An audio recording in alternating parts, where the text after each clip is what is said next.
మనకి web development లో client side rendering, server side rendering అని 2 కాన్సెప్ట్స్ ఉంటాయి. అసలు రెండరింగ్ అంటే ఏంటి అనంటే, మనం ఒక వెబ్‌సైట్ ఓపెన్ చేస్తున్నామనంటే అది ఒక హెచ్‌టీఎంఎల్ ఫైలే అన్నమాట.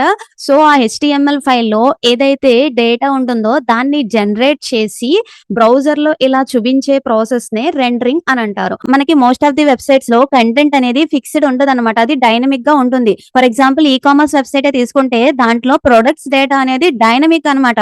అంటే మనకక్కడ ప్రొడక్ట్స్ అనేవి ఇంక్రీజ్ అవ్వచ్చు, డిక్రీజ్ అవ్వచ్చు. లేకపోతే ఆ ప్రొడక్ట్ డీటెయిల్స్ అనేవి మారుతా ఉండొచ్చు. ఆ డీటెయిల్స్ అన్నీ మనం ఎక్కడ స్టోర్ చేసుకుంటాం అనంటే డేటాబేస్‌లో స్టోర్ చేసుకుంటాము. సో, ఇలాంటి వెబ్‌సైట్స్‌లో మనం ఏదైతే డేటా చూపించాలో ఆ డేటా అనేది మనకి హెచ్‌టీఎంఎల్‌లో ఇనీషియల్‌గా ఉండదు. ఏం చేయాలి? డేటాబేస్‌లో మనం స్టోర్ చేసుకుంటాం కదా! ఆ ప్రొడక్ట్ లిస్ట్ గాని, వేరే అదర్ డేటా గాని తెచ్చుకొని ఒక్కొక్క ప్రొడక్ట్‌ని ఒక్కొక్క ట్యాగ్‌లో లేకపోతే గ్రూప్ ఆఫ్ ట్యాగ్స్‌లో యాడ్ చేసి అలా ఎన్ని ప్రొడక్ట్స్ అయితే ఉంటాయో అన్ని గ్రూప్ ఆఫ్ ట్యాగ్స్ అనేది క్రియేట్ చేస్తామనమాట. అప్పుడు మనకి హెచ్‌టీఎంఎల్ ఫైల్ అనేది జనరేట్ అవుతుంది. సో, ఈ ప్రాసెస్‌ని బ్రౌజర్ చేస్తే దాన్ని క్లయింట్ సైడ్ రెండరింగ్ అని అంటాము. ఆ ప్రాసెస్‌ని సర్వర్ చేస్తే సర్వర్ సైడ్ రెండరింగ్ అని అంటాము. నేనిప్పుడు ఒక ఎగ్జాంపుల్ చూపిస్తాను. బ్రౌజర్‌కి ఒక HTML file client side rendering అయినప్పుడు ఎలా వస్తుంది? సర్వర్ సైడ్ రెండరింగ్ అయినప్పుడు ఎలా వస్తుంది అని.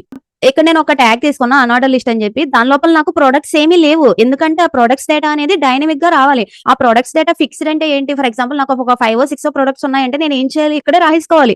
ఎన్ని ప్రొడక్ట్స్ ఉంటాయో అన్ని ఎల్ఐ ట్యాగ్స్ నేను ఇక్కడే రాసేసుకోవాలి. మనకు అది ఎన్ నంబర్ ఆఫ్ ప్రొడక్ట్స్ ఉంటాయి. ప్లస్ అది డైనమిక్‌గా వస్తుంది. కాబట్టి నేను ఇక్కడ రాయకూడదు. అది నేను జావా స్క్రిప్ట్‌ని యూజ్ చేసి జనరేట్ చేసి ఇక్కడ ఇన్సర్ట్ చేయాలి. ఈ క్లయింట్ సైడ్ రెండరింగ్ అంటే ఇదే HTML file as it is బ్రౌజర్‌కెళ్ళిపోతుంది. ఇక్కడ డేటా ఏమీ లేదు. బ్రౌజర్ ఏం చేస్తుంది అనంటే అందులో ఉన్న జావా స్క్రిప్ట్ కోడ్‌ని ఎగ్జిక్యూట్ చేస్తది. ఈ జావా స్క్రిప్ట్ కోడ్‌లో మనము ఒక ఏపీఐ కాల్ చేసి మనకి ఏ డేటా కావాలో ఆ డేటాని తెచ్చుకుంటాం. ఆ వచ్చిన డేటా అనేది మనకి ఎన్ నంబర్ ఆఫ్ ఉంటుంది కదంటే యారే ఫార్మ్‌లో ఉంటుంది మాక్సిమం. అందులో ఎన్నైతే ప్రొడక్ట్స్ అయితే ఉంటాయో ప్రతి ప్రొడక్ట్‌కి నేను సేమ్ స్ట్రక్చర్ అనేది జనరేట్ చేయాలి.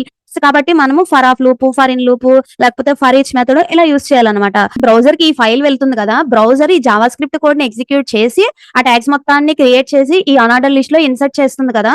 అప్పుడు మనకి కంప్లీట్ హెచ్‌టీఎంఎల్ ఫైల్ అనేది జనరేట్ అవుతున్నట్టు అన్నమాట. అండ్ సర్వర్ సైడ్ రెండరింగ్‌లో ఏమవుతుంది అనంటే ఆ డైనమిక్ కంటెంట్ జనరేషన్ అనేది సర్వరే చేస్తుంది. బ్రౌజర్ చేయరు.